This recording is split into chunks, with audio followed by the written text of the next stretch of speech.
Just to stop you there, Pritham, I had predicted this before itself. This basketball theory, it's going to falter at some point. Jayasuriya's positivity is rubbing off on the team. Pathum Nissanka, what a knock he played. 127 not out of just 124 deliveries. What is privilege there? Realistically, they don't have a chance to qualify to the WTC final. What is privilege here? I don't understand. See, I don't think it's worried. It's Test cricket is all about risk reward, right? You lessen your risks. Magnificent catch. Just look at Badri now, diving into it. Lovely shot. Kicks it over the offside. That's a good shot. Back-to-back boundaries.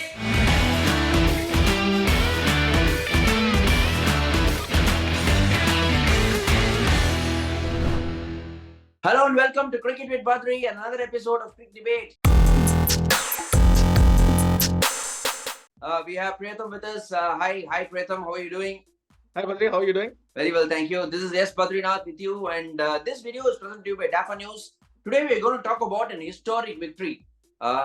Many will say it's a huge surprise as well. Sri Lanka beating England in England. That itself is a surprise, but then chasing on the fourth day score is very, very difficult. I personally know that from experience that batting in the fourth innings or the final innings is one of the hardest things to do in the longest format of the game.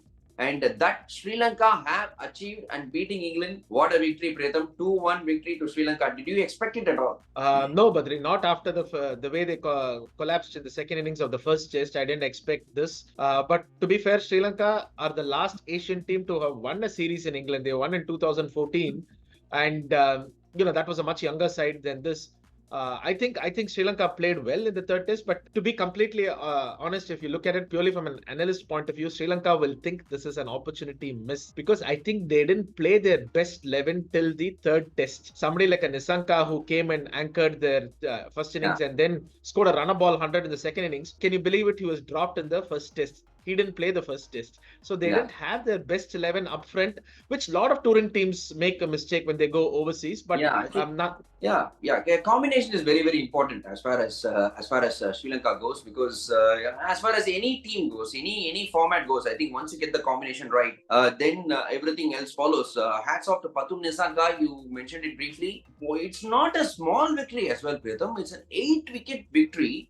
And Pathum Nissanka, what a knock he played. 127 not out of just 124 deliveries. Over runner ball playing in the fourth innings and taking your team to victory, being not out till the end. That deserves a lot of credit. I think hats off to Pathum Nissanka for playing like that, for coming to the subcontinent, playing like that in England. Hats off. It was an extraordinary knock. Absolutely. And Pathum Nissanka showed glimpses of what he can do in that series against India last month, 3-match series. Not to forget, Badri, Pathum Nissanka has a double 100 in ODI cricket, so he can score runs quickly, and he's translating that to Test cricket, which is absolutely great for Sri Lanka because they now have some young batters there. Kamindu Mendes, who played admirably, coming as low as number 7. Pathum Nissanka, Dhananjaya De Silva, their captain. So they've got a decent core, and they're not going to be easy to beat for New Zealand in the 3 tests that New Zealand are going to play later this month in Sri Lanka. So it's a good boost for Sri Lanka. Fantastic knock, like you said. And after Bangladesh beating Pakistan,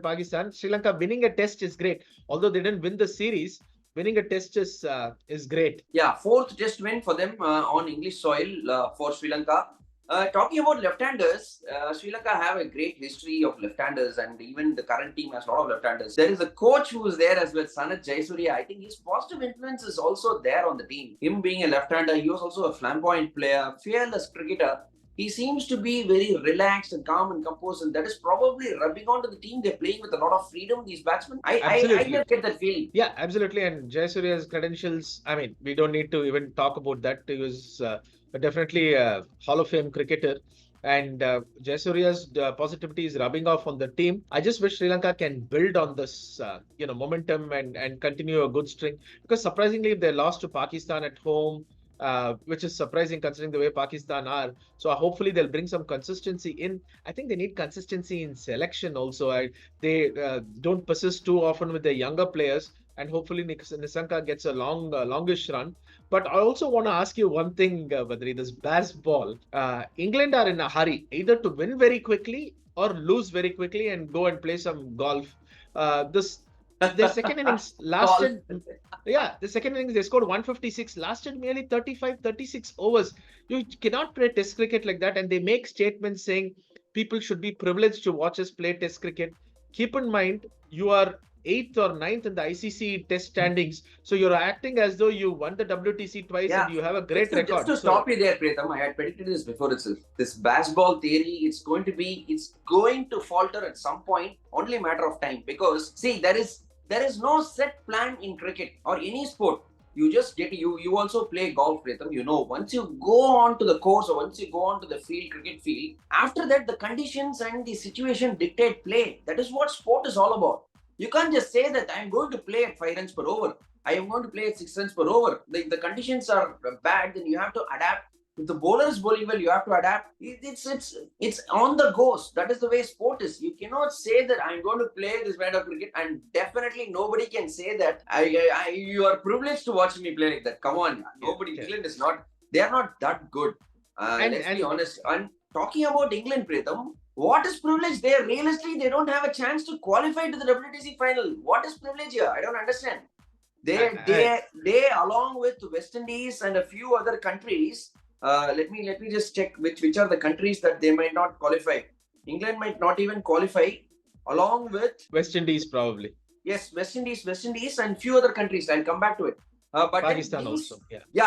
Pakistan. These countries may not even qualify. So what is privilege? I don't understand. How can they even talk about baseball and what they are doing is right? They are trying to make Test cricket interesting, but end of the day, you play sport to win, isn't it? Absolutely. And I think if anybody should say it's a privilege watching this play, it is that West Indies team of the early 80s or the Australian team under Steve Waugh, which won 16 tests in a row twice or 15 tests in a row twice. They never made statements like this, and they used to score 400 runs in a day. But if you look at it, the only player who's kind of changed his approach a bit, especially after that Rajkot test in India, is Joe Root. The next test in Dharamshala, he went and got 100.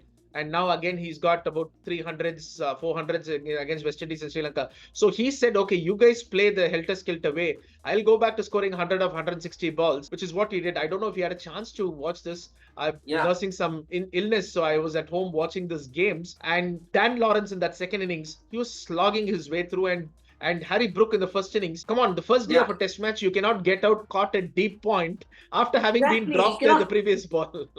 See, I don't think you worried. It's Test cricket is all about risk reward, right? You lessen your risks, you keep playing, you batting through so that rewards come your way. That is the brand of Test cricket. Test cricket time is there with the batsman. You basically ruling that advantage out. A bowler can't bowl all the 90 overs, but a batsman can bat all the 90 overs. That is the advantage a batsman has. Basic advantage of a batsman in Test cricket is time. Time is a batsman's friend. But when you lose that advantage of time, trying to play 5-6 runs per over, I think you're nullifying the game. Officially, I'm telling you, Pritham, England, Pakistan, and West Indies might not even qualify, even if they win all their matches. Need a whole lot of results to go their way, other results to go their way. Then only they can qualify. So I don't believe in this baseball theory. I think it is getting exposed big time in Test cricket. I think they are digging their own grave, Pritham, England. I think they should. Playing positively is great because you want to put runs on the board and all that. But like you said, you should always have a plan B that you can change, saying, okay, we lose a couple of wickets, let's kind of tone it down. And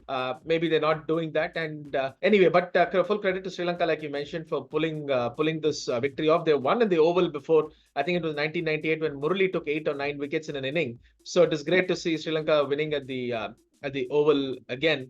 And there's some balance in Test cricket needs to be restored. You cannot have away teams lose all the time when they tour. They should start winning also. So Pathum Nissanka joins an elite list as well in highest 4th innings run chases. Kusal Perera against South Africa in 2019 got 153 not out. Aravinda De Silva against Zimbabwe in 1998 got 143 not out. Maharaj Jayawardene 123 against South Africa.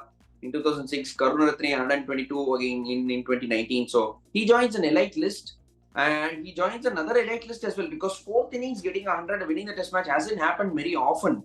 More than run a ball, only a handful of batsmen have got more than run a ball and won the Test match in 4th innings. Justin Langer has done it, Matthew Hayden has done it, Kane Williamson has done it, Johnny Bairstow has done it. After that, it's only Pathum Nissanka who's got 100 playing at over run a ball and won the Test in the 4th innings. This is some elite. Yeah, I think Johnny Bairstow did that against India 2 years ago at Birmingham, if I'm not mistaken, when he had that purple patch. But yeah, getting runs in the fourth innings, amazing, and Johnny hopefully Master has he done can it continue. twice. He scored at 136 again of 92 balls against New Zealand also once in 2022. Yeah, and he had a golden summer. Then he had about 700s in that period, and he Yeah. chased down against India also. But form is fickle. Unfortunately, Johnny's not there in the team. But yeah, hats off to Sri Lanka for pulling that win off. But like I said, if they'd got the selection a bit right, maybe it would have been a bit more hard-fought series and not 2-1, but could have ended up 2-1 in their favor. But Yeah. lots to learn from Sri Lanka and build on as they move Yes, towards yes, their yes. home season. Yeah, it's nice to see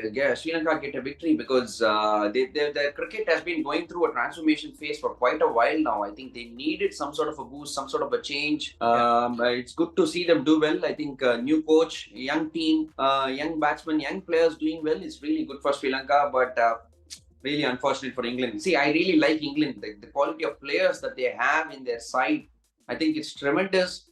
Yes, they are good to watch, but then this brand of cricket and the way they are approaching the game, I don't feel right, and I feel sorry for them that they might not even qualify to the WTC final. Yeah, I mean, it is what it is. I don't think they would have anyway qualified because I think they have penalized like 18 points for slow over rate, and it's a surprise considering they play so many tests. You'd think the more tests you play, the better shot you have of qualifying. And it's going to be the third consecutive WTC that they're not even going to be there, but they feel they're the best test team. Yeah. Anything with England and their media, they hype it up. So in a way, I'm glad that they're not qualifying because their media will hype it up like crazy. So Yeah, let's wait and watch if England have an outside chance. But hats off Sri Lanka, well played, and Pathum Nissanka. Thank you, Pritham, for coming on Cricket with Badri and sharing your thoughts. thank you, Badri. Thank you. Once again, this video is presented to you by DIVO News. Don't forget to like, subscribe, and share this video. And don't forget to press the bell icon as well so that whenever we post a video, you will get a notification. Thank you, guys. See you soon. Thank you. Cheers. Bye.